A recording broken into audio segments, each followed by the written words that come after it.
Does it ever feel like you're a marketing professional just speaking into the void?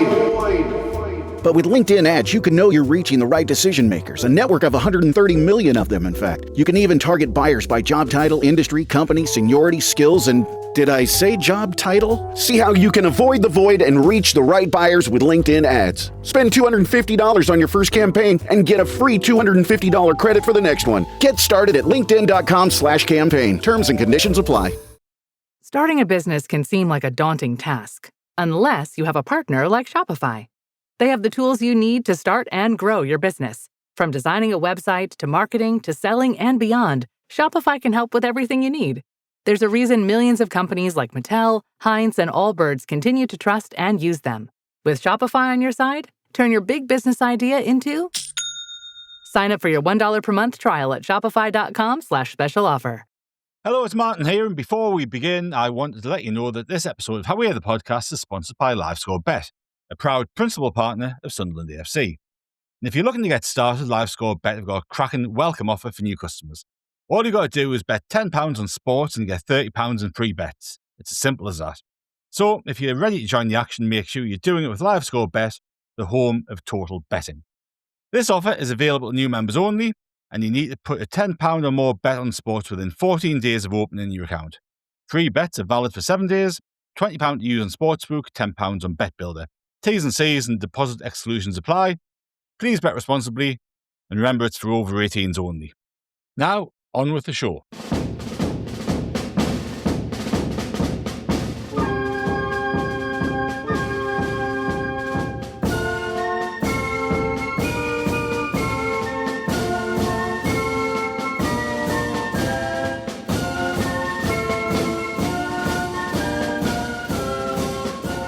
Hello and welcome to How We're the Podcast, sponsored by LiveScoreBet. It's Martin here, and you join us for another episode of On This Week, where we take a look back at some of the noteworthy things to have happened on this week in the history of Sunderland AFC.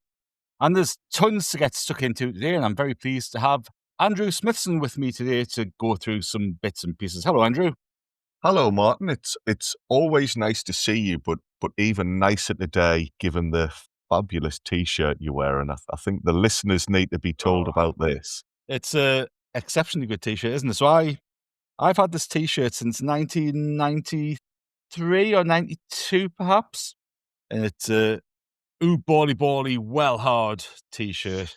I found it in a box in the eaves of our house, along with a couple of others as well, which some of which I still fit into. So this one I still fit into. It must have been huge on me in 1993 or whenever it was, but no, I can still squeeze into it. I have got a John Kay fan club, the red and white tractor T-shirt, which is impossible to actually get my head through, never mind get around my chest, but that is still in good condition as well, and a couple of others too. Send it to me, Martin. I'll wear it. Well, I'll bring it over next time I come, and we can see who it fits, eh? And that is also the voice of Kelvin Beattie, back from his heavy festive schedule. How are you, Kelvin? Bonjour, mes amis. Comment allez-vous? Oh, I thought you'd been at the African Cup of Nations, but you've obviously been over to France. Reggie Breeze just having such an effect on me, Martin. Such an effect. Indeed, he is. And there's lots of positive things to talk about today that have occurred in the history of Sunderland. And we are going to start, Andrew, with the quiz question that you left people to ponder last week. Yes, cheers, Martin. 15th of January 1973, we signed one of the final pieces of the FA Cup winning team jigsaw. We brought in a defender on that day, and the question was quite simply, who was that defender? And Kelvin, I'm presuming you are chomping at the bit to reveal the answer to this one. Why, it was Ronald Guthrie, wasn't it? Correct, yes. I mean, I have him down as Ron Guthrie. I don't know if that's the same person as Ronald Guthrie. I doubt he got called Ronald too often. You don't hear many Ronalds knocking around. But yes, we signed him from Newcastle United, no less. About £15,000. And, you know, when you talk about signings, this one wasn't bad, was it? I don't even think he was getting much of a game. for Newcastle at the time, so probably the perfect switch for him. I dare say he didn't even need to move house, but even better, he's gone from a situation where he's not getting the game to within a couple of months he's turning up at Wembley and playing in the 1973 Cup final. It's not a bad little turnaround for him.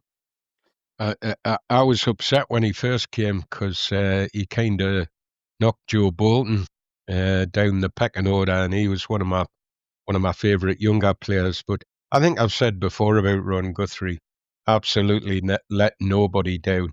He was a good fullback, very good fullback. And he was one of two signings that Bob Soko had made from Newcastle, wasn't he? Because David Young had come in a week or so beforehand, I think, hadn't he? And he bolstered the squad. But no, Ron Guthrie went on to have a starring role that season and obviously culminated in winning the FA Cup. So not a bad signing at all. January the 12th, we are starting on for this episode, and 1901 going all the way back to the turn of that century. And Sunderland beat Wolves 7-2 at Roker Park. Jimmy Miller scored a hat-trick. A chap called Geordie Livingston got 2, Billy Hogg and Colin McClatchy got the other goals. 1935, a Bobby Gurney hat-trick, so Sunderland beat Fulham 3-2 at Roker Park in the FA Cup third round. And in 1937, Kelvin Bill Murray was transferred to St Mirren after 328 games for the club. Obviously, he returned to play a very pivotal, important role for the club as manager, didn't he? He did indeed. His service, if you looked at his playing career with us and his managerial career, I think it amounts to about 28 years of service to the club, which is that's good going by anybody's measurement. But I think sometimes Bill Murray, I say that like he was a pal or a relative. I think he gets a hard time because of what was going on when he eventually resigned. Whatever his part in that, I'd always reached to me like he fell on his sword with regards to the Mr. Smith situation, and prior to that, he'd provided sterling service to the club, and he was a very, very good right back. A right back of some renown when he came to us. We actually paid really good money for him when he came as well. But yes, just doffing me cap a Bill first thing this morning.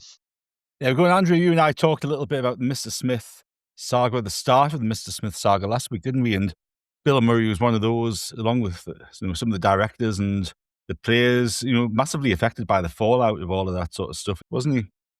He was, and we said over the next few weeks we're going to try and take a close look at that story and how it developed. It was a fascinating episode in the club's history, and yeah, from what we can gather now, it's almost as if he's taken the rap for the actions of those above him, which, as Kelvin said, it is a shame because such amazing service for the club, Martin, over a prolonged period of time. And I think there was an acceptance that he was acting under orders from his superiors.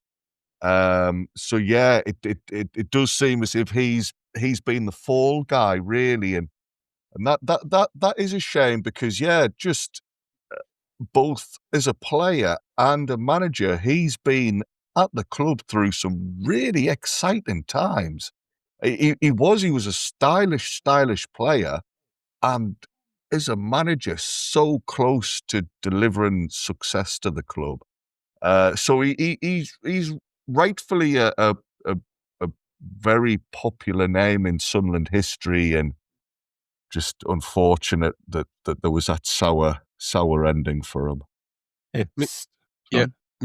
Me dad always reckoned that the Sunderland. I don't know. I should really look into this to see whether he's right or not. But that when we came out of the war, because we hadn't been playing games, playing matches and getting footfall, or playing too many matches, the club was almost bankrupt, and that Murray played quite a big part in getting the club rolling again, getting the club back up on its feet. He certainly he was given some money to spend. He certainly bought in some high rollers, shall we say. We were according to me father and his pals, and they were Newcastle fans. We were a very exciting team to watch in the 40s, the late 40s and the 50s. Very good. And of course, he was a very good player for us too. And he played 21 games in the title-winning team in 1936 at the age of 35. So it just shows how important a player he was to still be playing that amount of games in a title-winning side at that age for Sunderland. We'll move on. 1963. Now, this was the first ever League Cup semi-final at Roker Park, and we got beat 3-1 against Aston Villa. Nick Sharkey got our goal, but Jimmy Montgomery was injured early in the second half and had to go off on 70 minutes. And Colin Nelson, who we've spoken about on this podcast a couple of times, he went and goal for the final 20 minutes. 1977, Kevin Arnott and Sean Elliott made their debuts away at Wrexham in the FA Cup in a game that we lost 1-0. And in 1980, we beat Oldham Athletic 4-2 at Roker Park. Alan Brown scored a hat-trick and Pop Robson got the other goal for us. It was notable that Vic Hallam was in the Oldham team that day, 31 years old. And I would associate Vic Hallam naturally with the 70s, but there he is in 1980 playing against us and only 31, so he's obviously still playing a few years after that as well. 1993, we played Notts County in a rearranged FA Cup tie. It was a third round game. We won 2-0. Sean Cunnington and Don Goodman got the goals against Neil Warnock's side. But I remember this game because me and my dad were going to go to the original game, and we had just left concert. We were driving down past Allen's Ford, and on the radio it came on say the Sunderland versus Notts County game has been postponed because of a frozen pitch or something or other. So we ended up going to Hartlepool that day, and Hartlepool played Crystal Palace, and Hartlepool won 1-0. Andy Saville scored the goal for Hartlepool that day. So it was in the days you could just turn up and pay in on the door, and that was a very good game to go to as well. 2013, Sunderland beat West Ham. Sam Allardyce's West Ham 3-0 at the Stadium of Light. Alfred Ndai made his debut for us on that occasion. And I talk about frozen pitches in relation to Notts County at Meadow Lane a second ago. And in 1985, Andrew, there was a frozen pitch at Roker Park. Nicely done, Martin. That was good, wasn't it? Yeah, very, very good. You're right. Yes, Kelvin's really impressed actually there. Yes, we played Liverpool at Roker Park. The match was abandoned at half time, and it does happen on occasion. You know, I mean, even as I'm speaking to you two gents, there's a lovely thick blanket of snow outside the house, and there's not much you can do when the weather gets like this. But this particular incident turned out to be a bit of a saga. I had known about this incident previously. And then when I was researching for last week, the passing of Albert McEnroy, who died earlier that month, I stumbled across some of the fallout from this incident. And I realized there was more to it than you would usually expect. And I think that's possibly why I've heard mention of it before. You know, as I say, games do get abandoned from time to time, but this is one that's been mentioned in books, and I've heard people talk about it. So I thought, I'll see if I can scratch the surface and see what was going on there. Now, at the time, there was countrywide issues with a big freeze. So it wasn't just Sunderland. Everywhere was struggling with the weather. So much so that it was the first time that season that the pools panel had to sit. There were so many games written off, they had to send out the bat signal and get the pools panel together. There was a few ex-pros doing the honours, including Stan Mortensen, which, if you remember, a few weeks ago I mentioned he never played for Sunderland, but he was from South Shields, so he was a local lad. He was one of the people whose expert opinion was needed. With regards Sunderland, as I say, it was a bit of a saga. I've got a few different downloads from the Echo to read. The first one was on the day of the game. So this is Saturday, the 12th of January, 1985. And the headline there is Roker Park beats cold. A drop in overnight temperatures led to Sunderland calling in local referee George Tyson, who's a name I certainly remember, and I dare say you two folks do as well. They called him in to make a precautionary inspection of the Roker Park pitch for this afternoon's visit of league champions Liverpool. The experienced Football League official had dashed from St James Park after calling off the FA Youth Cup tie between Newcastle and Leeds to be met with more favourable conditions. The pitch is hard but perfectly playable, and I am informing the match referee, who was Trelford Mills of Barnsley, immediately, said Mr. Tyson. I should have been in charge of the FA Youth Cup tie, but after Wednesday's match against Forest, the ground staff have been unable to do any work on the pitch, and it is in a right mess. Liverpool manager Joe Fagan and his backroom staff were also present for the 10 a.m. inspection, and though the ground was bone hard, the pitch was in good condition. So there you go. Prior to kick-off, it's all looking hunky-dory. Things, though, don't pan out how you would expect. Yes, the pitch was hard. The game started, and Sunderland coped really well. We were actually giving Liverpool a bit of a tough time, and that was no mean feat, considering they were the reigning league champions. They were also the holders of the League Cup and reigning European Cup holders.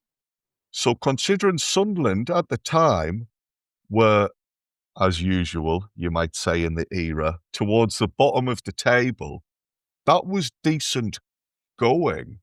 We got to half-time. The players go in for their slice of orange and what have you. And I think the fans are fairly satisfied with what they've seen. But this is when it all kicks off. In comparison to the regular edition of the paper, which is saying, you know, the game's on, happy days. By the time of the Football Echo that night, the game's been written off, as I say, at half-time. The players didn't emerge for the second half. And the headline for that evening's Football Echo is Fans Furious at Letdown. Now, Kelvin and I joked earlier, I can't remember if it was on the pod or off the pod. It wasn't unusual for fans to feel let down and be asking for their money back.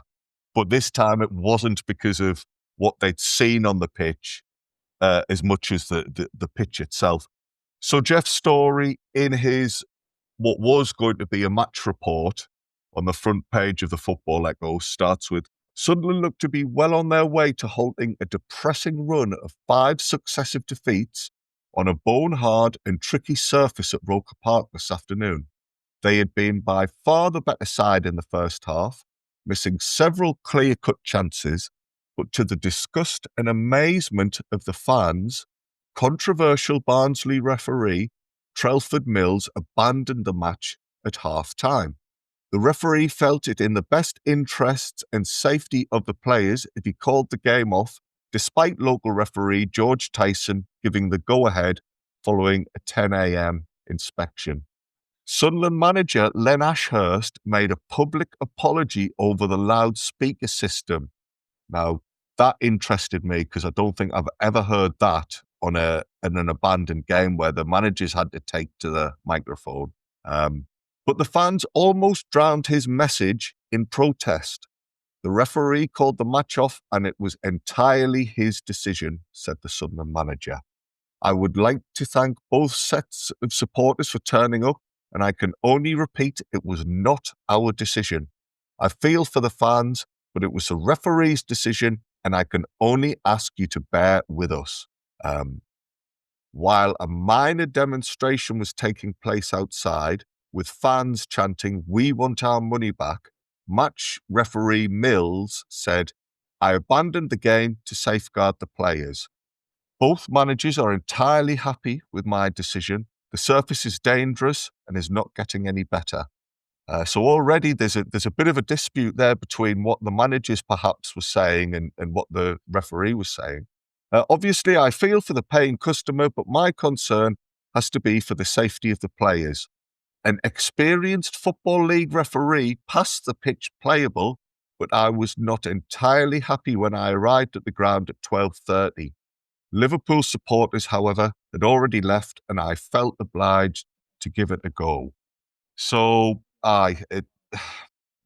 difference of opinions there, and I think everybody's pointing the finger at other individuals. The article then goes on to touch upon Reuben Agboola, an £80,000 midweek signing from Southampton, who had been making what he thought was his debut, was put into a sweeper position and played really well. So, yeah, I feel for Agboola. He'd been signed on the 9th, but this game was scrubbed from the records, and his official debut was put back to later in the month against Southampton. I mean, 1985 was not a good year for him because he'd left Southampton to come to Sunderland, mainly because he didn't get on with his manager, Laurie McMenemy. And then if you fast forward a couple of months, Laurie McMenemy then rocks up at Sunderland himself. So Agboola's probably not in the best of fettle over that. But also, I think you have to really feel sorry for the fans in this situation. I couldn't see anywhere an attendance being announced, but if you look at the photos from the bit of the game that took place, the main stand and the Roker end certainly seemed, canny busy, verging on, I would say, full even. And that more than 22,000 there, Andrew. Oh, okay. Where was that? I didn't spot that, but that's good to know. Yeah, that's on the StatCat website. Oh, canny. Oh, well, yeah. It wasn't always the case in that era that we got good attendances. And also, not only was the weather bad, but money was a real issue for many at the time. I mean, the miners' strike is still going on, and on the front page of the Echo on the 12th, so on the day of the game, there was a story of a miner in Merton who'd had his window put through because he'd gone back to work. People are having to make tough decisions about cash. So somebody who's paid to go to the game could very well have made some tough sacrifices. You then go to the 14th of January and the aftermath of all of this. Again, there's stories on the front page about the strike still, and coal was brought out of Wearmouth Colliery for the first time in 10 months. Seemingly, there was a token picket force outside when this happened. The majority of workers were still out, from what I understand, and there was a feeling that the coal board were doing this as like basically a very costly PR stunt. There's also a story that day at the front of the Echo about Thatcher and the Chancellor, Nigel Lawson, having to increase interest rates for the second working day running to try and shore up the crumbling value of the pound. So it's bleak days financially for people. So I can understand why some people really feel out of pocket as this story rumbles on. As I say, that was what was happening on the front of the Echo on the 14th, so the Monday afterwards. The back page goes with Roker plan, cut price soother. The Sunderland made plans today to compensate fans for the half-time abandonment of Saturday's match. Local referee George Tyson was unrepentant over his decision to give the go-ahead earlier in the day. The Sunderland official, an experienced referee, was called in to inspect the bone-hard Roker Park surface following a dramatic drop in overnight temperatures and had no hesitation in passing the pitch playable. Match referee Trelford Mills, however, was far from happy with conditions and caused a storm of protest when the players failed to appear for the second half due to the Barnsley officials' decision to call it a day. I received phone calls early on Saturday morning to inspect the pitches at St James and Roker Park, explained Tyson today. I should have been in charge of the FA Youth Cup tie, but there was no chance of the game being played. From there, I travelled back to Sunderland, borrowed a pair of multi-grip boots that belonged to Craig Johnson. So I don't know if they were prototype Predators that he was dashing about in. So he borrowed these boots, grabbed a ball, and went onto the pitch. I sprinted, darted, weaved, ran backwards, and kicked the ball around, and had no problems whatsoever in keeping my feet. We should have signed him. Yeah, it sounds like a decent little workout for him there. As far as I am concerned, the pitch was perfectly playable at 10 when I made my inspection. I have been around long enough now to carry out pitch inspections, and I know what it is all about. I did a professional job. So he's clearly a bit unhappy about all of this and feels he's been hung out to dry. The club, too, aren't best impressed. Sunderland feel they did everything in their power to satisfy all concerned, but are now demanding that the match referee travel the day before the match to make the vital decision. General Manager / Secretary Jeff Davidson said, "The board regrets very much what happened, and the chairman has committed the club to concessionary prices when the game is replayed. Obviously, fans were upset when they have seen only half a game, and we feel extremely sorry for them. On Friday night, the pitch took a firm stud grip, and we were led to believe from the weather centre that there would be no dramatic drop in temperatures. In view of what has happened, we are to press the league to insist that in future the match referee travel the previous night and be here for an 8:30 inspection. Exactly a year ago, Mr. Tyson gave the go-ahead against Queen's Park Rangers, only for the match referee, Mark Scott of Nottingham, not quite sure why Jeff Davidson's given his name and telling us that he's from Nottingham, to take a look at the pitch and declare it was unfit. I can assure the fans that as soon as we know the date of the Liverpool match, prices will be reduced from the normal rates." Now, ironically, Jeff Story says Sunderland had actually increased the charges for Saturday's game in the first place. Seat prices went up from £4.50 to £6, but it would be impossible to make refunds. We had a few calls on Saturday and have received a few more today, added Davison. But all I can say is we did everything in our power to prevent this happening. One wag has suggested the game continued at half-time so that the pies and bovrils could be sold.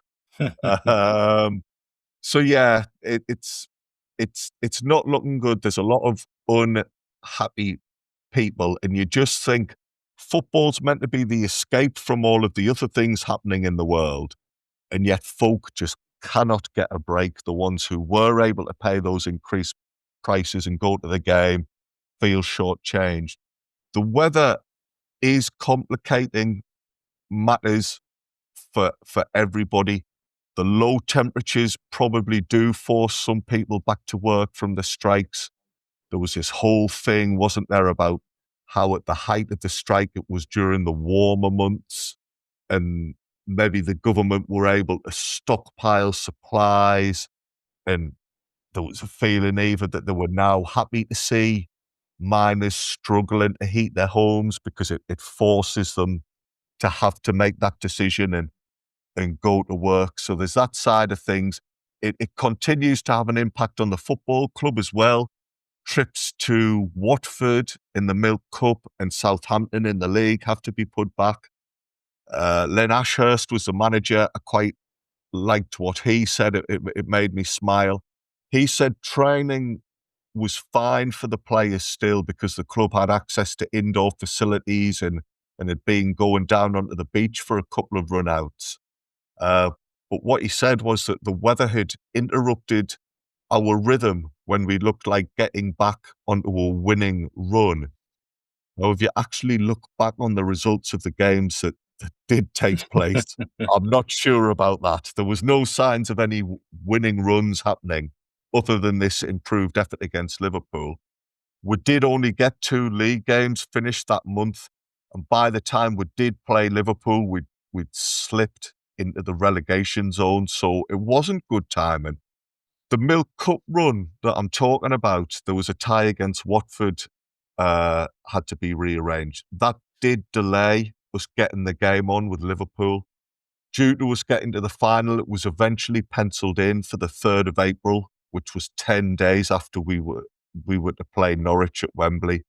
And even then, when it was announced, it was on the proviso that was only if the final didn't go to a replay. I didn't even know that League Cup finals went to replays back then. I don't think that was as common as the FA Cup needing a second game. As I say, it suited Liverpool, I think, because we didn't even manage to force that replay. We lost. The club, by that point, were in the doldrums. Liverpool won pretty easily in the end.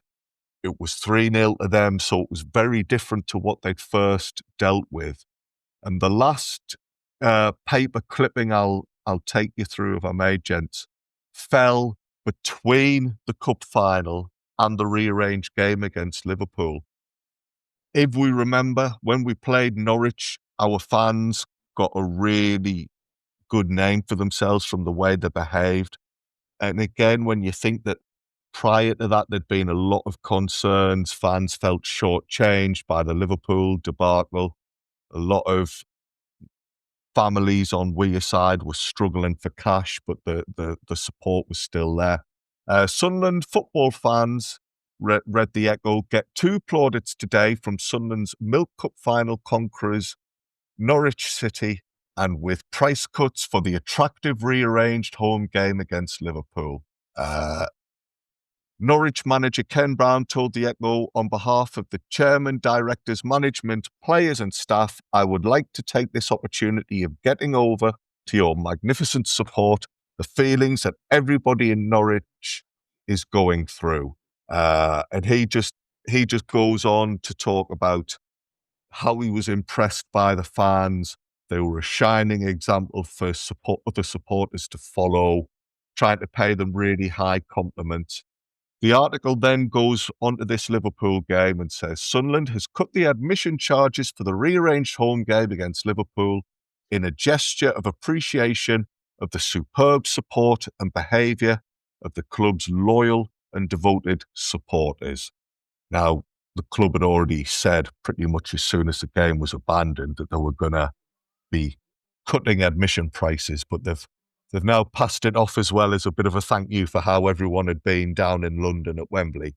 The original game in January, for which the club increased admission charges, was abandoned at half-time because of the weather, and that has also influenced the club's decision. Season ticket holders will get in free, while seat prices are cut by half to £3. All other parts of the stadium will be £1.50 for adults and £1 for children and OAPs, and these charges also apply to Liverpool fans. The game is not all ticket, and General Manager and Secretary Mr. Jeff Davidson advises fans to arrive early. The fact it wasn't all ticket is important because prior to that at the weekend, we had Chelsea up for a league game against them. But if you remember, there'd been all sorts of chew caused by them in both legs of the semi-final. So they meant that the club made the Chelsea game all ticket. Away fans were not allowed. Sunderland fans living in London were not allowed to buy tickets because the club were worried that anybody writing in and asking for tickets from London were potentially Chelsea fans looking to sneak their way and cause bother. So that just showed the difference in the reputation some fans at the time had. We're getting praised to the hilt. Chelsea are getting banned. And the admission prices and the reasons the club gave in respect of the original announcement, I think just does underline that this whole story was a bit of a mess. And I think it was quite interesting that without going into details, the Barnsley referee was referred to as controversial. Now, I don't remember any specifics with him, but his name, Trelford Mills, is one that I recall from the time. So perhaps he was one of these who liked to take centre stage. I don't know. He had a very controversial reputation, especially in the Northeast. And that stemmed from it was an FA Cup game at St James's Park a year or two earlier. And Trelford Mills, and it would have made him a hero on Weir side, really. He should have been welcomed with open arms because he disallowed two Newcastle goals in the last minute of an FA Cup game against Brighton. So the Mags were losing 1-0. And on two occasions towards the end of the game in injury time, they thought they'd scored, and he disallowed both of them. And I think he had to basically get help to get out of the stadium because there was so many people waiting for him at the end of the game. So he had a bit of a reputation, certainly in the Northeast, for being a controversial referee. And there was probably a bit of spotlight on him because, this was only a year later. So there would have been a bit of notoriety around him being back in the Northeast. And, even when you look at the obituary, he died a few years ago, and you look at the obituaries that were written at the time, they all reference this Newcastle game. And it was like the thing that Trelford Mills was known as, but he was from Barnsley as the ref. So there you go. He did well to do all those press interviews from under the bus that everybody threw him under. So there you go, yes. There's not many matches that get abandoned during the game. The most recent one I can remember is that Fulham game at the stadium, right, where it started snowing. And it was absolutely fine before the game. And it was April, wasn't it? It wasn't even in January or December. It was the middle of April. And we were 1-0 down, so it was good that it got abandoned on that occasion. It's a peculiar feeling. I seem to think it's happened a lot when I've watched the under-21s. I don't know if people are happy to do that because they've not got thousands of fans in the ground and not got that to think about. But you walk away feeling a little bit surreal because you've turned up, you've wrapped up warm or what have you, or you've got the weatherproofs out, expecting to see a game of football. So when it's called to an early halt, you're almost left kicking your heels thinking, oh, well, what do I do now? I've got this extra hour on my hands. I used to like really wearing the matching shell suits and cagoules, to them games. And I can more think of a few games I was at. I wish they had bloody called them off. And of course, today with digital ticketing and all that sort of stuff, it's a lot easier to know who's paid what and who was there and all that sort of stuff. And these days, you were paying cash at the turnstile. And obviously 33% increase in match tickets on this occasion. So you're paying even more cash at the turnstile, and there's no record of who's paid what, who was there. So incredibly difficult to actually give refunds or issue replacement tickets or anything, isn't it? But and I remember speaking to Reuben Agboola a few years ago for a podcast about his career at Sunderland. Obviously, this came up as a debut that wasn't really a debut. So Reuben made his official debut, away at Southampton, his former club, a little bit later on. We will take a short break at that point and we'll be back soon. Welcome back to Away, the podcast sponsored by LiveScore Bet. And you join us for another episode of On This Week. And we are on January the 13th. Now, 1932. This is a typical Sunderland signing. So we landed a former England centre-forward called Harry Bedford. He was a 33-year-old player at this point, but we signed him from Newcastle for $3,000. Now, when playing against us, he had a rather good record. So he'd played for Derby County for a lot of years, and he'd scored 8 goals in 10 games against us for Derby. He's had a couple of other clubs, and again, great scoring record. Then he went to Newcastle a season or two before he joined us. Only played once against us, but he scored 2. So we managed to sign him, and he played the grand total of 7 games and scored 2 goals for us. So he didn't have the best of careers at Sunderland before he went to Bradford Park Avenue and then to Chesterfield. He played 2 games for England and scored 1 goal, but he played for Blackpool for a number of years. He'd scored 112 and 172 games for Blackpool, scored 142 and 203 games for Derby. So, he's a genuine goal scorer. Managed more than 1 and 2 up the road at Newcastle, 17 and 30 games. And I say 2 of those were against us. But yeah, he only managed 2 goals in 7 games for us. Yeah, was he a pensioner when we signed him? Like 33. So just a young whippersnapper, Kelvin. God. Now, talking about centre forwards, this was a name who I hadn't come across before until I was delving through the record books in preparation for this edition of the podcast. But in 1962, was a chap called Jimmy O'Neill, scored 2 goals in his debut. We beat Bristol Rovers 6-1. Harry Hooper, Jimmy McNabb, William McFeet, and an own goal were the other goal scorers on that occasion. But he was Brian Clough's understudy for a little spell. He was a 21-year-old Irish striker. He'd come in for his debut. Cloughie was injured, got 2 goals. And of course, Brian Clough was fit the week after, so he came back into the team, did Clough. And Jimmy O'Neill only stepped in for Cloughie when he was injured. He scored 6 goals in 7 games for us. But he must have fancied his chances of getting more regular football, because towards the end of 1962, he got a move to Walsall. And his career kind of just seems to drift around without really doing much. He plays for Walsall for a little bit. He comes over to Australia and plays for a team in Melbourne for a couple of seasons. And he goes back to England to play for Darlington and back to Australia to play in Melbourne again. So he kind of has this really strange career. But as a 21-year-old striker, you understudy Brian Clough, you've scored 6 goals in 7 games. You would have thought that you'd stick it out and see what would have happened. But no, he drifted around, and yeah, he was a new name for me. I have to say I hadn't really registered his contribution before. But yeah, 1962, 2 goals on his debut in a 6-1 win over Bristol Rovers. 13th of January 1973, and Kelvin, you've written a lot about this, but Dave Watson scored a late equaliser against Notts County in a game at Meadow Lane, which kind of rescued...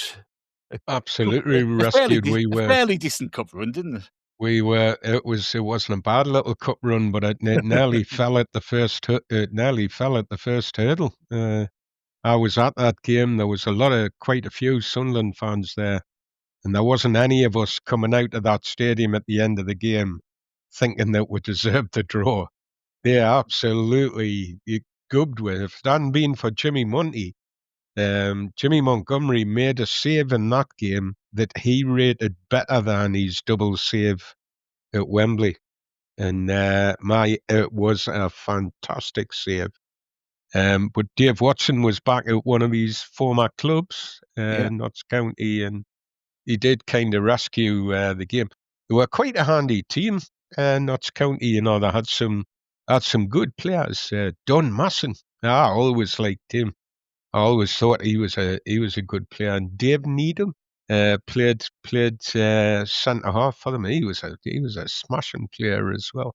But they had this lad called Les Brad who played up front, and boy, what a worky ticket he was! Like, he was just a boy that he scored goals for fun, But like if you want a lower league centre forward, but boy, he worked his ticket that day. He worked the whole of the Sunderland defence that day, and Monty made a great save from him. It was fantastic save. But there wasn't any of us. You know how you get the bravado and you're coming out thinking, you were coming out scratching your head thinking, how the hell have we gotten away with that? Oh, lad. Good old Dave Watson, though.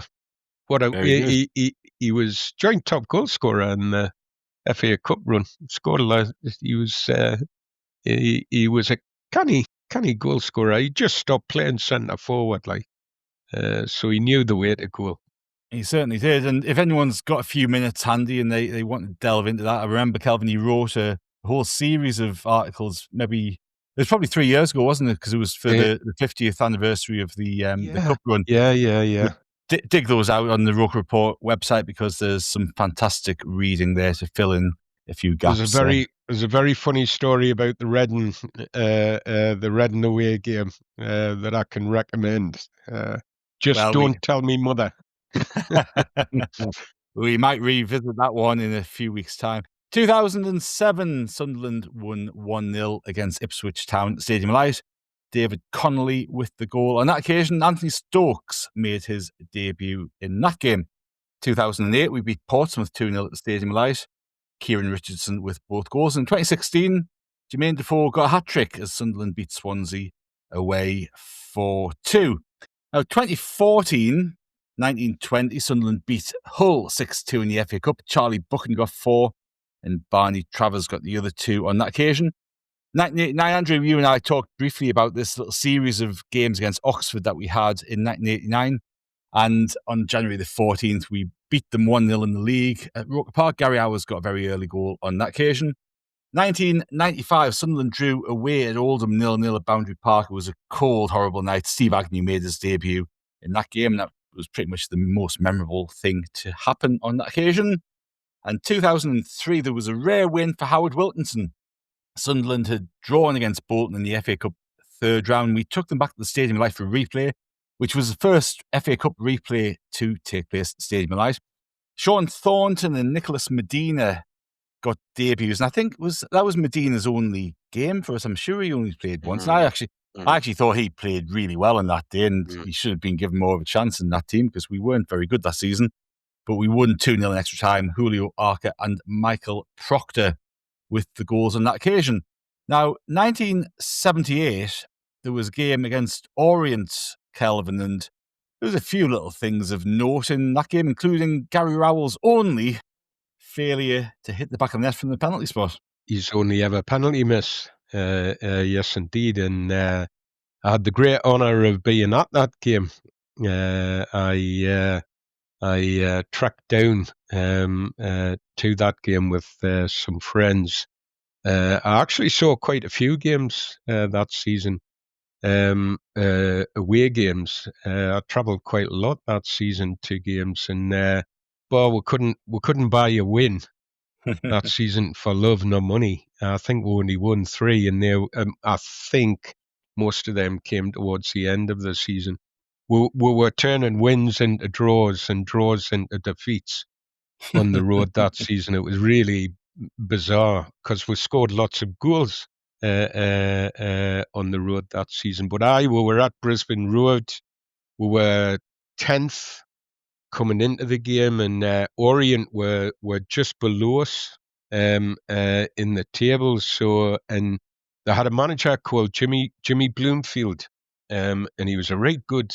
I always thought he was a really good manager, Jimmy Bloomfield. He'd been player manager with him, and then had gone to Leicester, and he pulled together a really exciting team at Leicester, and he had a team at Orient that there were always good games against Orient, I always thought they never came and parked the bus, when they come to Roker, and there always seemed to be something going on. They always had interesting players, Orient. So they had a chess grandmaster playing for them. Well, he wasn't at the time, but he went on to become a chess grandmaster, Bobby Fischer, playing for them. I'm just kidding about that one. He just had the same name as him. But they did have this lad called John Chidozie. And John Chidozie, he was the only boy I ever saw Joe Bolton just couldn't handle him. John Chidozie. I mean, how Joe Bolton didn't get banned more often every time he played against John Chidozie, I don't know.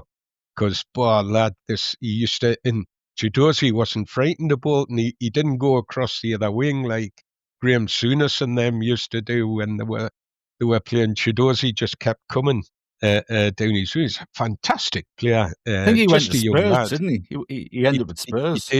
He did, and but he got injured, and it curtailed his career at the top level a bit. he played for Nigeria. He played internationally for Nigeria. I cannot tell you what a good player he was. Well, obviously, I'm trying to tell you, but he was a really good player, and I loved watching him play. Accepting that I didn't want him to play that well against our team, but they had other players. Orient. They had a lad called Peter Kitchen was the top goal scorer in the league, and he'd signed from Doncaster. Stan Anderson had sold him to Orient for just £40,000, I think, the season before. And he came into that game. I think he was on 14 goals coming into that game halfway through the season. And he was a boy. He was a little bit like when I was talking about Les Brad before. He was just you might have described him as a journeyman sort of forward, but boy, lad, he used to like a game against Sunderland. He always put himself about, but he was a canny goal scorer, and he was playing up front for them. But they had a couple of other boys that people might remember. They had a midfield player called Tony Grealish, who was a young lad that played for Ireland. No relation to your man Grealish that plays for Everton now. But he was a right good, gritty midfield player, Tony Grealish. And Glenn Roeder was playing in the middle of defence for Orient as well. He played quite a lot of games for Orient and then QPR, and I think he was at Newcastle as well, wasn't he? And he certainly managed there, Glenn Roeder. So he was a good hand at the back, but that's where Bobby Fischer played as well. And it wasn't Bobby Fischer, the Grand Master chess champion.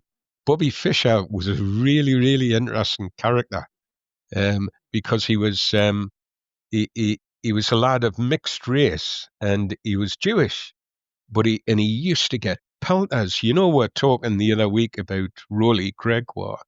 Bobby Fischer used to take a hell of a stick, racist stick, when he came to play, and I don't know whether his colour and the fact that it got out that he was Jewish seemed to just, I don't know.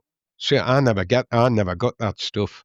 So I don't know why people used to shout on at him, but he was a fullback and not a bad fullback. But he went on to be a great campaigner for diversity and anti-racism anyway later on. And when he finished playing football, you could have seen him on the telly, because he acted a bit as well. He acted in things like The Manageress. Do you ever remember? Oh, yeah. Did you ever watch that? Sherry Lungi. Yeah, Cherry Lungi. I used to get sick of her ringing us up and asking us for a date. Honestly. But he was in that. He was in Star Hunters and Space Precinct. These sort of there were breakwater sci-fi programs on the telly. He was in them. He was a really interesting lad, Bobby Fischer. Not a bad player either. The other thing he did when he finished, you've set me away without hardly saying anything. He coached the Great Britain over 45 team to the 2009 gold medal position at the Maccabee Games. So he's a lad with quite a lot of, and no wonder he was a diversity campaigner, because his career was very, very, very, very diverse. So Tony Grealish, Bobby Fischer, John Chidozie, Peter Kitchen, and there was also a young lad in Orient squad called Derek Clark. Now, Derek Clark was one of the 5 Clark brothers who played football. Alan Clark was probably the most successful one of them, and there'll be people my age that can remember Clarky playing. He played against us in the 1973 FA Cup final, and he managed Leeds and a number of other teams. Alan Clark, but Derek was playing. The reason why them brothers spring to mind is one of them was called Kelvin. So he was a great player, that Kelvin Clark lad. Good looking as well, I think, wasn't he? He was good looking. He was a cracking lad, cracking player. Actually, his career stalled. He got an injury and he only played 5 games, 5 league games. He was probably the least successful of all the lads, but a family with a right football heritage. The Clarks, I always thought. So they had a canny team, and there were always good games against them. I always enjoyed the games against Orient. And I'd only been to Brisbane Road once before, and my mates were like, I was the only one that had been, and they kind of persuaded us to, how we'll go for an away day down at Orient. But I don't suppose have you two been to Orient at all? Anybody ever had? No, I haven't. Yeah, it's not and at the time it wasn't the most salubrious of places to visit, but it was an adventure. Sunderland were in trouble though. We were 10th, but we were losing. We were going into the game with Jackie Ashurst had been ever present, and he had the flu. So they called up, Jimmy Adamson called up, and he liked these young players. He called up a 16-year-old Mortis Gadji called Rob Heinmosh. And Rob was just 16 years old. He'd been born in a little place called Stannington, which is about 4 miles from Morpeth. So I'm claiming him as a Morpeth Gadji. Even though as a laddie, he moved to Seaton Delaval. He stepped down in the world and went to Seaton Delaval. He played at Wallsend Boys Club. He's about 6'2", centre half. At that point, he was a lat. He was a tall, gangly lad. But by gum, this lad could play. He'd come into the Sunderland youth team, and that year that he got his debut, he played 5 games for the England youth team as well. So he was a laddie that was, he was hitting his straps and he was making his mark. He also had, if you were interested in this and you kind of think of him, dig a photo out of him. He had a great haircut. He had a right mullet when he played. It probably added about 4 inches to his height when he played. But he was a fantastic young lad. Great to see a young lad come into a team like that. And he although he was the youngest, he joined about 4 or 5 other young lads in the team. At that point, we had Gary Rowell, who'd been around for a couple of seasons, Sean Elliott. Joe Bolton was suspended, so he never got the chance to kick John Chidozie in this game.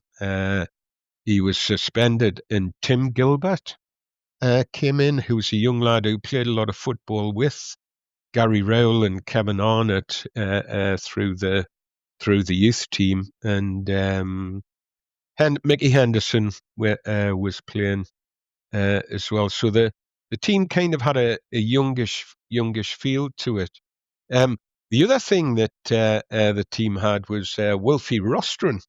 And I don't know if you know, you would know his name probably would ring a bell. You'd think, I remember Rostron playing for us. But he came from Arsenal. Adamson bought him for £40,000 from Arsenal. But he was a Sunderland boy. he'd gone to St. Thomas Aquinas School, and he'd gone there with Peter Stronach, and who played for Sunderland as well. And Peter Stronach and him played for the England schoolboys together. Now, I think Adamson bought Rostron without realising that there was already like history and stuff, So Rostron really, he just came home, and him and Stronach and Gary Rowell were all of an age, so he was still quite a young lad himself when he was playing in the team. He was a busy sort of inside forward, Wolfie Rostron. He was a busy player. Anyway, off to Brisbane Road we go.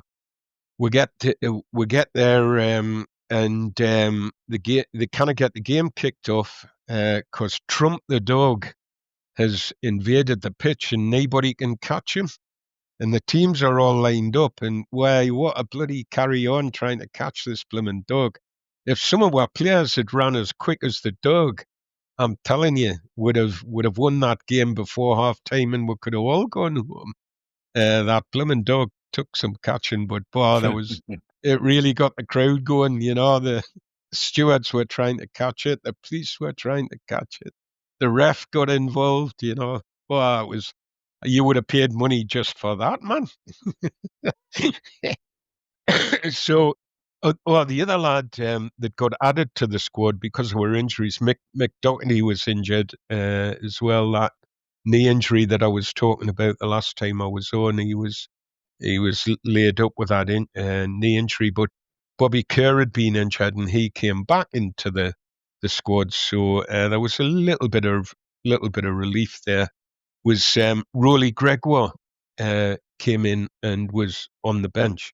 So the squad had quite a young feel to it, 4, 5, 6 men. The squad was Barry Siddle in goal, Mickey Henderson, Tim Gilbert at fullbacks, Jeff Clark and Rob Hindmarsh centre-backs. There was Kerr, Sean Elliott, Wolfie Rostron and Gary Rowell in midfield.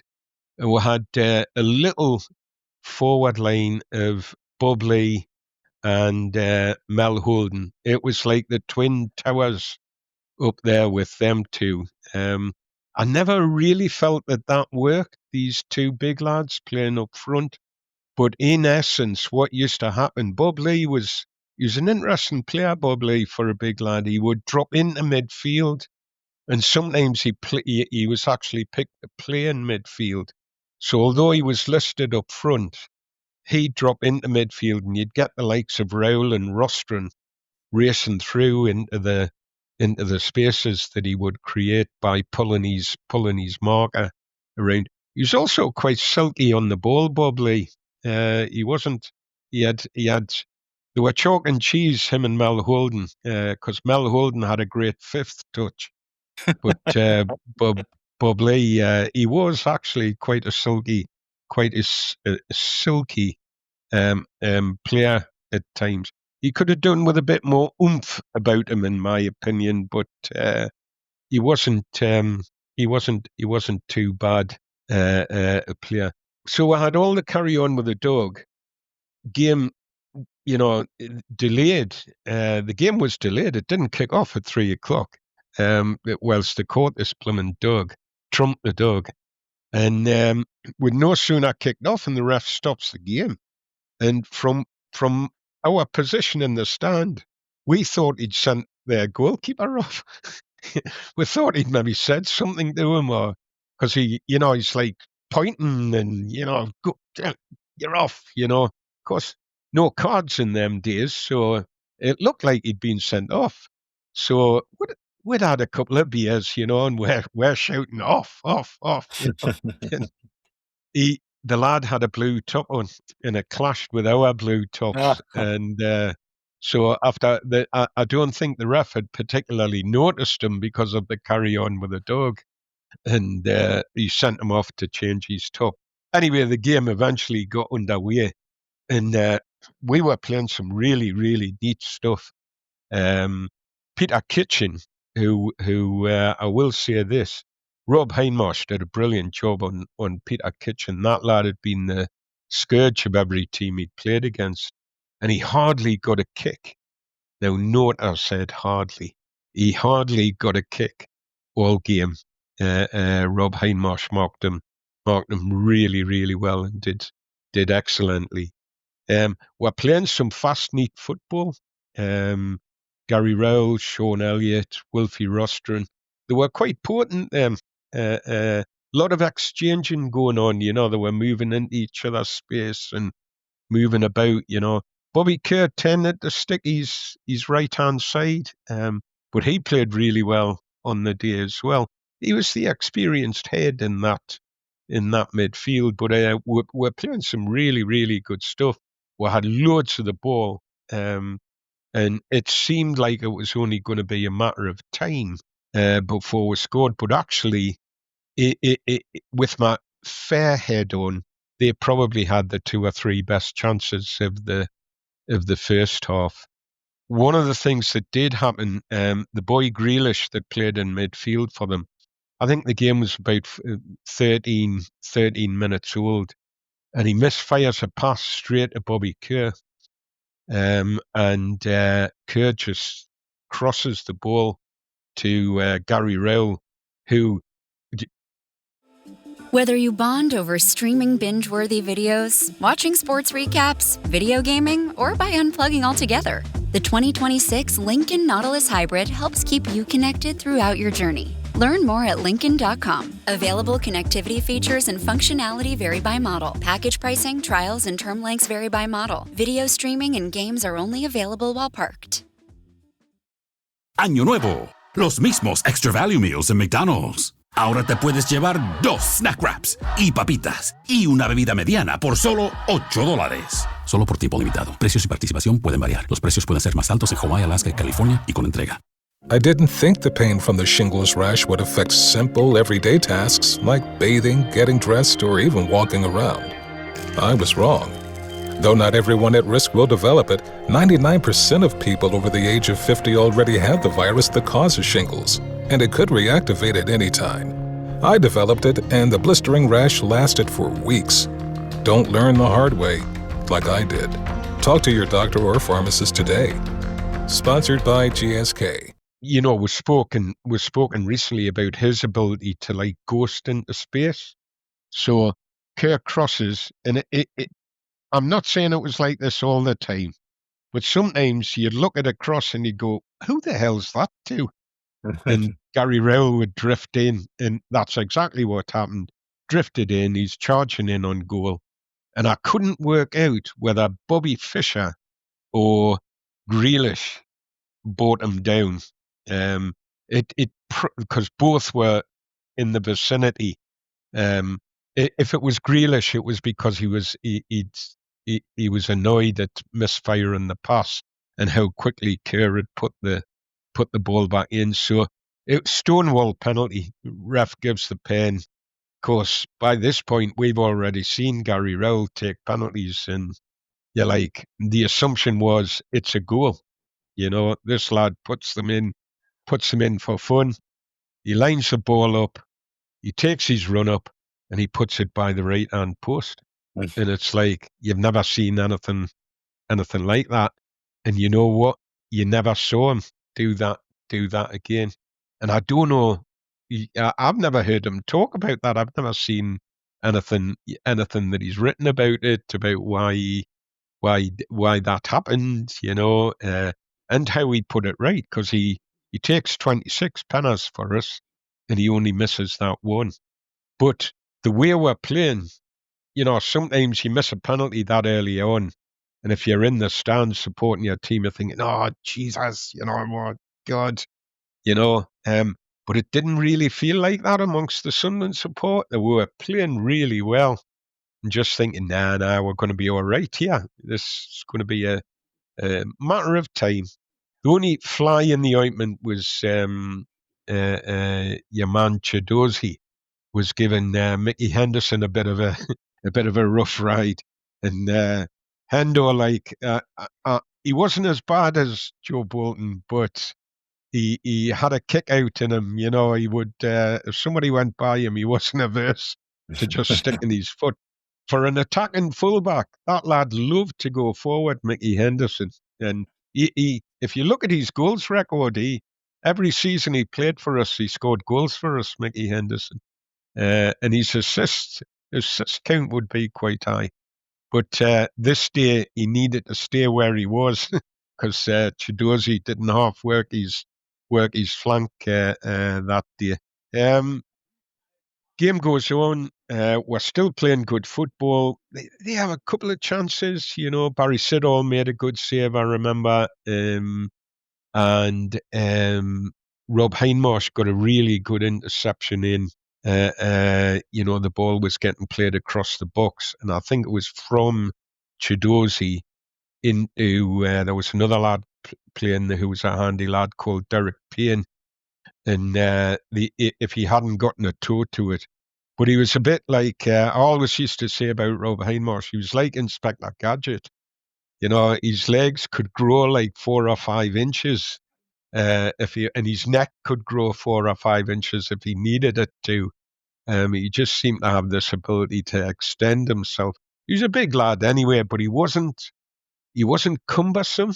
You know, he was quite athletic, Rob Hindmarsh, and especially then as a 16-year-old, all his cartilages and everything were working, you know, so it was a cracking little interception.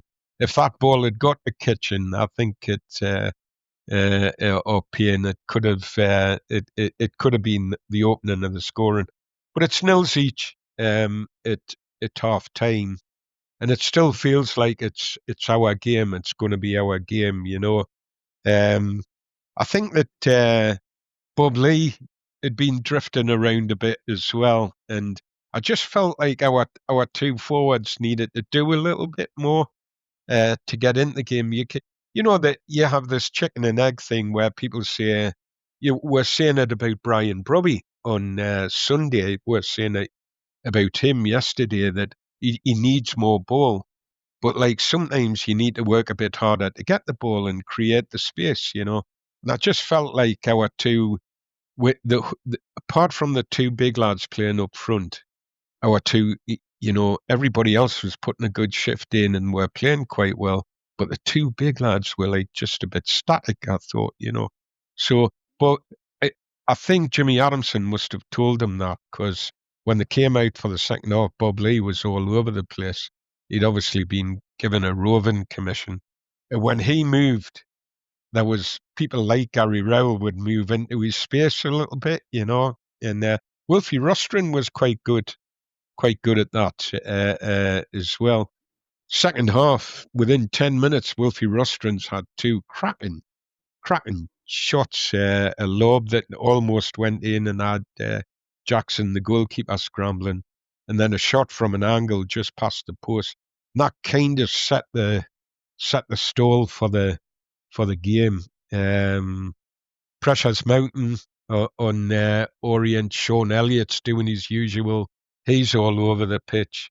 And Bobby Kerr is having a cracking game. As I said, usually he would stay on the right-hand side. He wasn't as, especially at that time, at that age, he wasn't as prone to meandering all over the place. But his delivery that day was one of the things that he's a cracking passer of the ball, Bobby Kerr, you know, and he's crossing and his passing was really good that day. It seemed like a matter of time. Derek Clark was the sub. Jimmy Bloomfield's trying to change the way that the game's flowing. I think he's thinking it's only a matter of time. I need to do something. Derek Clark comes on, and it does change the game because Sunderland get a corner and they send all their big lads up. We've got Jeff Clark, we've got Rob Hindmarsh, we've got Bob Lee, and we've got Mel Holden all in the box. I mean, it was like, it wasn't the twin towers, it was the quadruple towers. And the ball, Bobby Kerr put the ball across, and Jeff Clark's at the back post, and there's such a melee in the box. The ball's bobbing about on the floor and then back up in the air. and it lands at Clarkey, and he's like just outside the 6-yard box, but at the back of the box, and he absolutely hammers it into the back of the net like a blooming centre forward, and it's his first goal for the club. So the blonde-haired, blue-eyed Adonis, he scores his first goal for the club, and he's trotting back looking well chuffed with himself. So he is. He only scores 6 in his career with us. So he'd a good right to remember that one. It certainly hit the back of the net big time. We continue to control the game. And then it's about I don't know, a couple of minutes after the goal, a couple of minutes, 10 minutes after the goal, Kitchen, who'd been kept really quiet by Rob Hindmarsh, he did one thing in the game, and he got the ball on the in between the halfway line and the 18-yard box, in a little bit of space, and he went round Jeff Clark and then took Hindmarsh as well. And by this point, Barry Siddle's stranded, and he literally ran the ball, tapped the ball, ran the ball into the back of the net, and that was it. You never saw him again in the game. Hindmarsh got back on with it, but he'd lost him. And that was on 73 minutes. But we're heading into an absolutely bonkers 4 or 5 minutes, because a minute later, Gary Rowell scores. Do you remember when I was talking about him the other week, and I said he used to score a typical goal from out with the box, a typical goal from in with the box, and a typical header? Well, he scores one that's just out with the box. He dances along the 18-yard line, and I'm not going to say he passes it into the net, because there was a little bit of power with it, but more often than not with Gary Rowell, I always thought it was accuracy that was important to him. And he's dancing along the 18-yard line, and then the ball's in the back of the net. It's just nestled in the corner of the net. And from where we were standing, 1 minute he's dancing along the 18-yard line, the next minute the ball's like rotating in the net. You think, who the bloody hell did he do that? Anyway, we'll take it 2-1. We're back in front, and we hadn't even finished celebrating the blooming goal, and Orient forced a corner, and it was one of them skatey bloody goals where the ball comes across, and honestly, I bet you there was 10 players missed that ball coming across a crowded box. And who's standing at the very back of the 6-yard box but blooming Chidozie? And he's never scored an easier goal. He tops it into the back of the net. What a crazy 3 minutes, 3 minutes, 3 goals, 2s each. You're thinking, oh, God, Howie, man, we've come all the way down here. Give her a win. And no sooner have we kicked off, and Bob Lee has this great bloody chance. Honestly, it was a bonkers 5 minutes, and he should have scored it, but the keeper Jackson, he makes a cracking save. Bob Lee's only about 7 yards out, and he's a big, tall lad, quite an elegant kind of player on the ball, and when the ball came to him, he just altered his balance a little bit, and a really true connection on the ball. And I'm watching that, and my hands are in the air. I'm going, it's in that, and it wasn't though. Jackson, the keeper, makes this great save, and it's all Sunderland for the last 10-15 minutes. Mel Holden, he does an impersonation of an elegant giraffe. The ball comes across, and he executes this fantastic scissors kick. Now, if you've ever seen Mel Holden on the telly, on any of your videos playing, scissors kicks and Mel Holden would not be something that you would associate. But I swear to God, It was as good a scissors kick as Dennis Law ever did. And again, that just scrapes the bar. There's a brilliant passage of play with Bobby Kerr. Fires this. I think there's about, I'm going to say to you, about 5 or 6 Sunderland players touch the ball without an Orient foot. And Bobby Kerr fires this low cross across the box. And again, it's about 7 to 10 yards out. And Gary Rowell meets it. And he's horizontal when he meets it. It's one of his headers, and again, I'm up from where I'm watching that. That's in, and what the bloody save the keeper makes again, Game finishes, but you've had your money's worth. It was a cracking game. To be fair, both teams going at it. Sunderland actually dropped a position. We dropped down to 11th, which seemed a bit harsh given the way that they'd played. Rob Hindmarsh, I mean, Jeff Clark, he scores his first goal. He goes on to have a fine career with Sunderland. He was already established in our defence, and he was a fine player for Sunderland. The merits of Jeff Clark, if you think about how popular Dave Watson was, and I felt sorry for him when he first came, Clarkie, because we all loved Dave Watson. He was a brilliant player, and he came in part exchange, and I think £200,000 in 1975. But he really quickly established himself, and he was a very, very popular player with us, Clarkie, and a very good player, very good centre half, who gave a good service. So he gets his first goal. Gary Rowell, we weren't to know then Gary Rowell's penalty career and record. All I knew was this lad could take penalties. But that was the only one that he missed.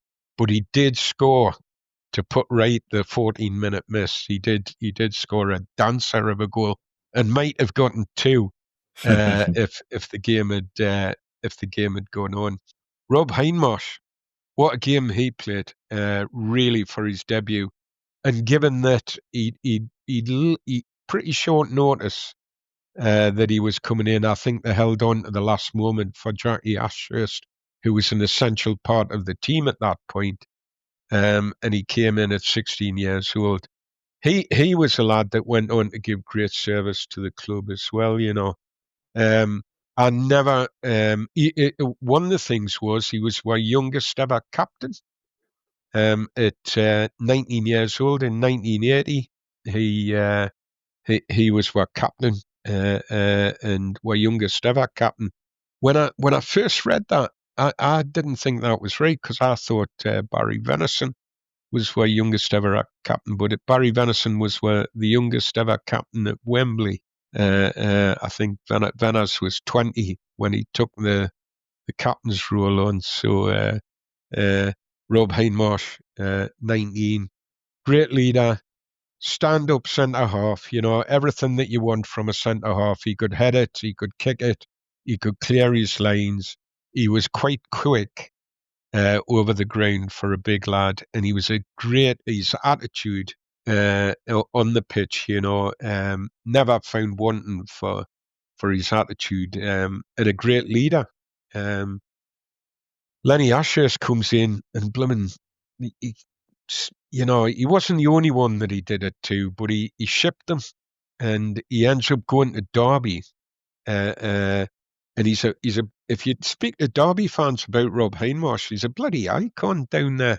They love him for what he did. He took them from the 4th division all the way up to the 3rd division, all the way up to the 1st division, and he was their captain for about 6 years. He'd a great relationship with the Derby support, and provided them with great service. But I never got that at the time. I didn't know why Ashurst was shipping him. He was still a young lad. And I just never got it. Couldn't see what he was doing there.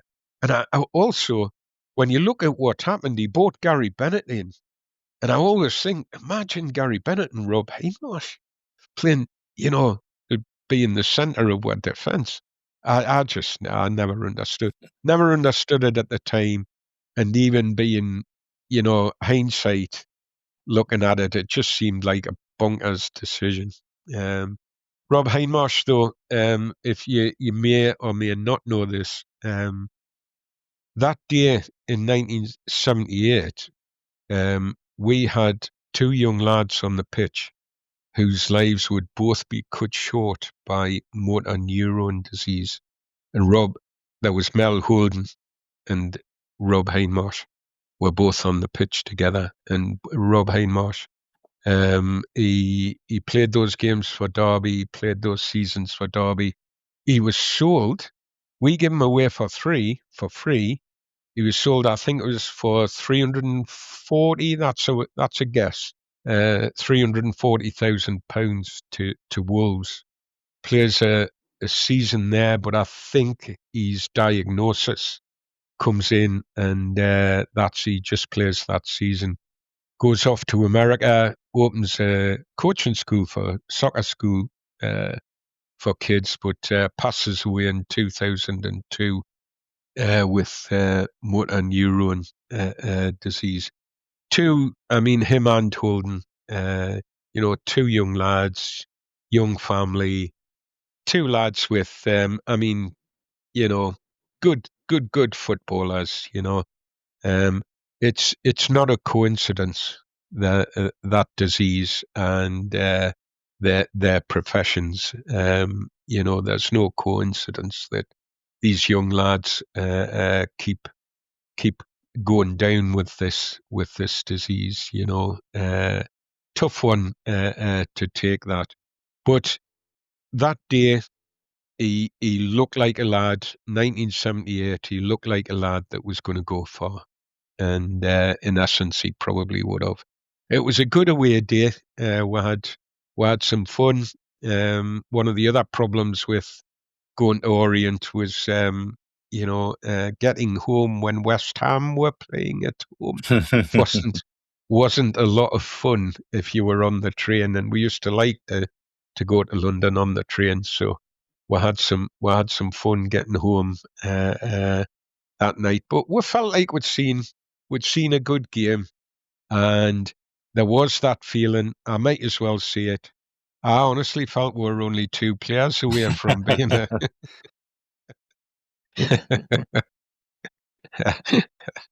Well, we've had great game, and we've had confused ostriches before. Now we've had elegant giraffes. So elegant giraffe. That's what he looked like when he. Maybe only a confused ostrich away from a top team. We will take a very short break. Then we'll be back soon. Welcome back to Away the podcast, sponsored by LiveScore Bet, and we are going to go all the way back to 1927 now, January the 15th, because Sunderland played a 4-1 win over West Brom at Roker Park. Dave Halliday scored a hat-trick. That was his third of 4 hat-tricks that season, and a chap called Steve Coughlin got the other goal for Sunderland on that day. 1973, the answer to our quiz question at the top of the show, Ron Guthrie arrived from that lot up the road for 15 grand. And in 1983, Sunderland played a game against Aston Villa at Roker Park. We won 2-0. There was no own goal, and one from Frank Worthington, and Leighton James made his debut for Sunderland on that occasion. 1977, the last ever FA Cup game was played at Roker Park. Sunderland lost 2-0 to Arsenal in a third round replay on that occasion. That's the famous Bergkamp goal, that one, isn't it? Now, January the 16th, 1954, Sunderland was struggling a little bit in the league. I think we were 21st in the table in the relegation zone, only 22 teams in the league, and we'd only won 7 out of 26 games. We'd signed a South African centre-forward, Ted Purden from Birmingham, for 15 grand, 24-year-old, made his debut at home against Cardiff and scored twice. Tommy Wright got 2 and Len Shackleton got the other one, so that was a pretty good start for a centre-forward. The week after, he goes one better. Sunderland go to Highbury, play Arsenal. We win 4-1, and Ted Purden gets a hat-trick. So it's not a bad start as a striker to your Sunderland career. He ends the season with 11 goals in 16 games, and Sunderland escaped relegation and finished, I think, 18th or 19th that season.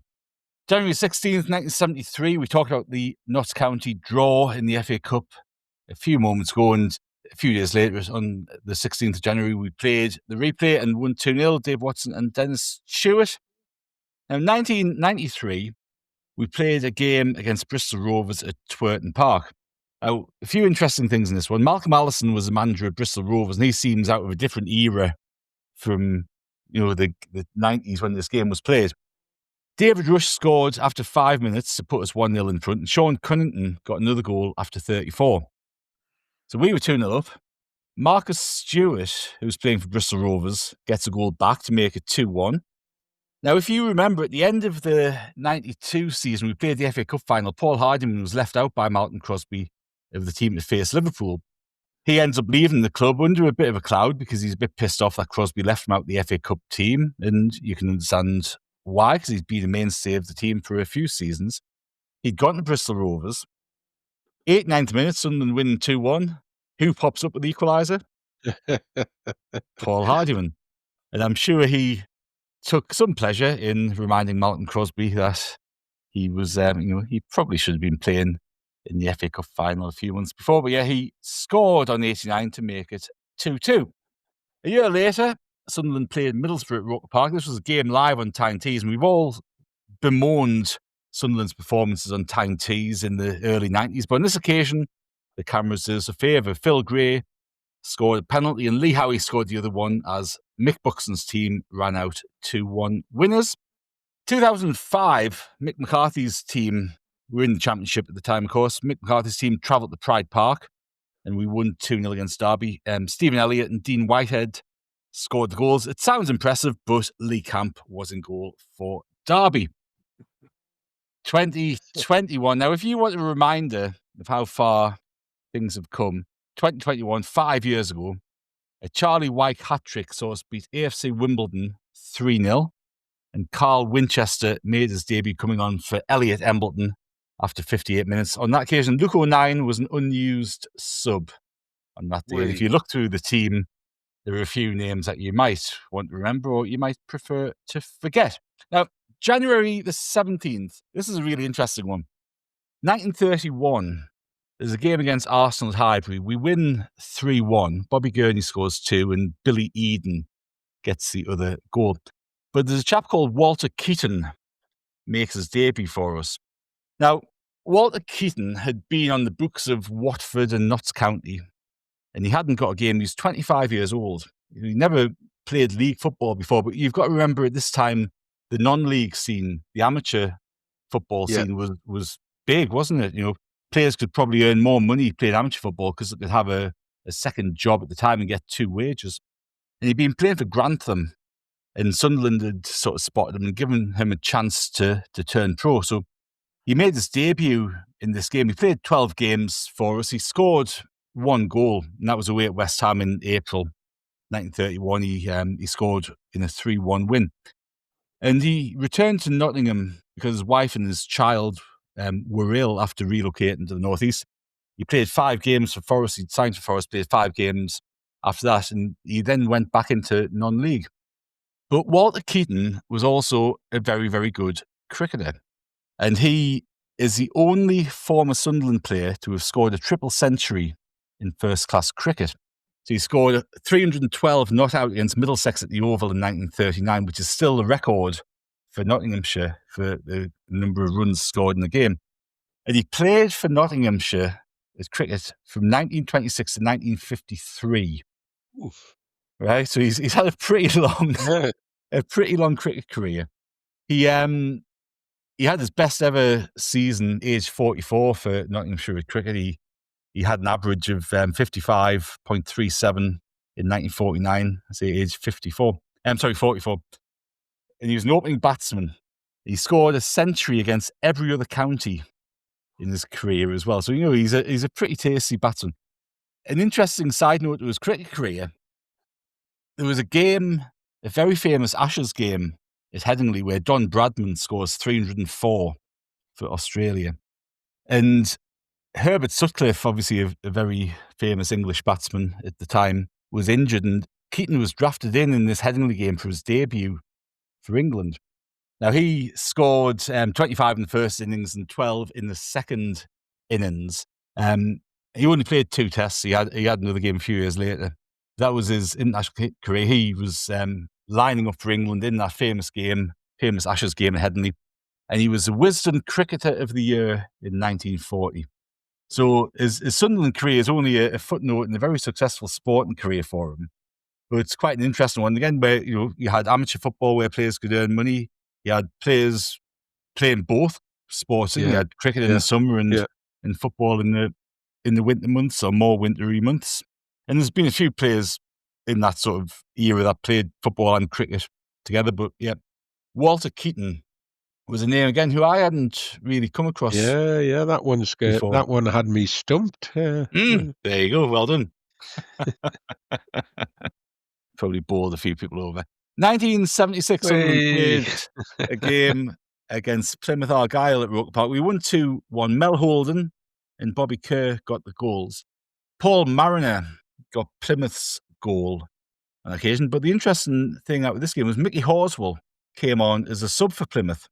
So Mickey Horswell was only 22 years old at the time, obviously 3 years after winning the FA Cup. He'd gone to Man City, hadn't quite worked out from there. He went to Plymouth. Yeah, he was on the bench that day and came on for Mariner just after the hour mark as Sunderland won 2-1. 1998, Kevin Phillips scored the only goal at Man City. That equalled a post-war scoring record of scoring in 7 consecutive games that was held by Tommy Wright up until that point. 1999, Sunderland played Ipswich at the Stadium of Light. Now Quinn got 2 as we won 2-1. And in 2001, I think we touched upon this game last week, Andrew. We played Crystal Palace in an FA Cup replay.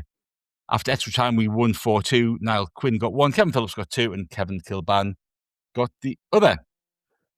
2004, we played Millwall away. Marcus Stewart had opened the scoring for us, but then Daniel Dichio, my favourite all-time Sunderland striker, got 2 goals for Millwall as we got beat 2-1. But here's a quiz question for you. In this game, somebody came off the bench to make their only appearance for Sunderland. Can either of you remember who this player was? Ooh, good. That was the 2003 03-04 season, yes? Correct, yes, that's right, yes. Was it? Go on, sorry. No, I was going to say, this is an era where Mick McCarthy was sort of scrapping around to try to put a team together. He did exceptionally well, but he was bringing in a few loan players and stuff like that to try to supplement the squad. Was it a lad who'd been at Millwall called Kevin Cooper? Kevin Cooper, he's on loan from Wolves. Little winger. And he was very highly rated, and I thought he was going to be a really good signing for us, but for whatever reason, it did not work out, and he got about 10 or 15 minutes off the bench in this game and never saw any action after that for us. Yeah. January the 17th, 2015, Jermaine Defoe made his debut for us away at Spurs. We got beat 2-1. Seb Larson got our goal, but that was the start of a good career at Sunderland for Jermaine Defoe, wasn't it? It was. And a very good transfer, one of the best transfers. It wasn't technically a swap for Josie Altidore, but for all intents and purposes, it was.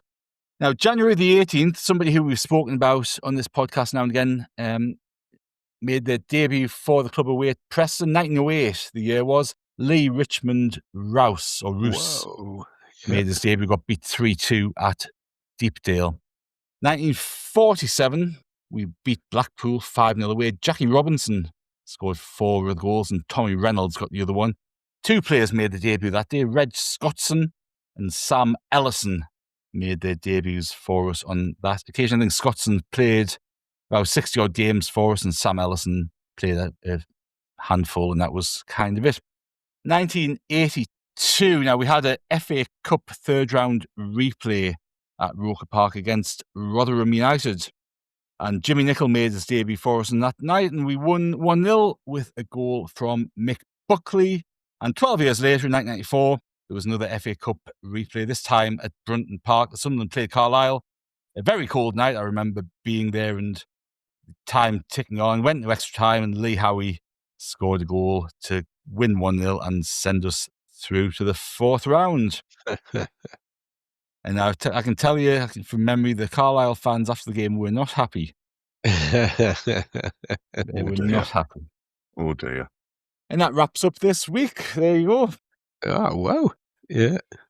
That Carlisle game. Whenever anybody mentions Carlisle, I once took me dog to the football. There was I think it was a pre-season friendly or one of the Anglo-Scottish games or something like that. I can't remember what it was, exactly what the status of the game was, but it was in the summer and I had the dog. And the dog the dog was called Roker. And the dog used to have a little, me mother knitted a scarf thing. I remember taking it for a walk before the game, It used to just sit in the car. This is when I lived in the Borders, so I'd come down through Hoyk and came into Carlisle the back way, and I had a place, because I used to sometimes go and watch Carlisle if I was needing a football fix, if they had a big game on. 3 or 4 times went down there, parked in my usual spot, took the dog for a walk, and came upon a load of Carlisle fans, like a crew, not like genteel fans who were pleased to see you. They were sitting. I thought, oh my God, we're going to get where me and the dog's going to get a pasting here for flying around with his Sunderland scarf on. Happy memories of Carlisle, lad. I thought it was going to be the same dog that turned up with Bellevue a couple of times, Kelvin, that you told us about. That dog was like the Oracle. They should bring that dog out for the World Cup. You make a bloody fortune with that dog. Well, what did they have at the World? What was the thing that predicted the World Cup results? It was an octopus. It was an octopus. Yeah.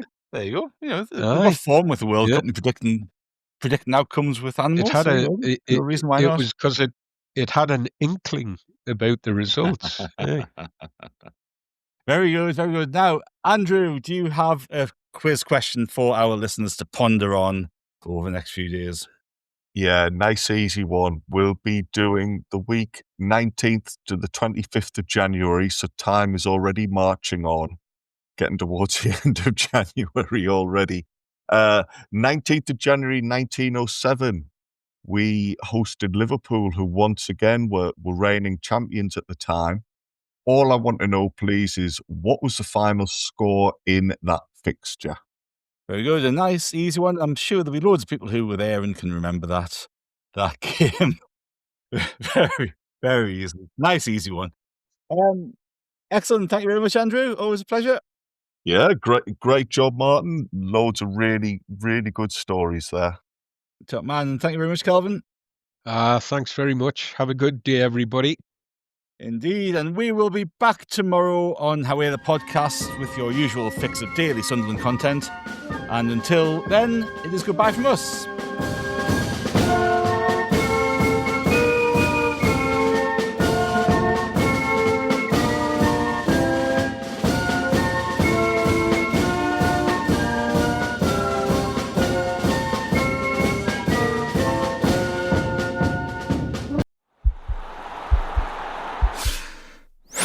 This podcast is part of the Sports Social Podcast Network.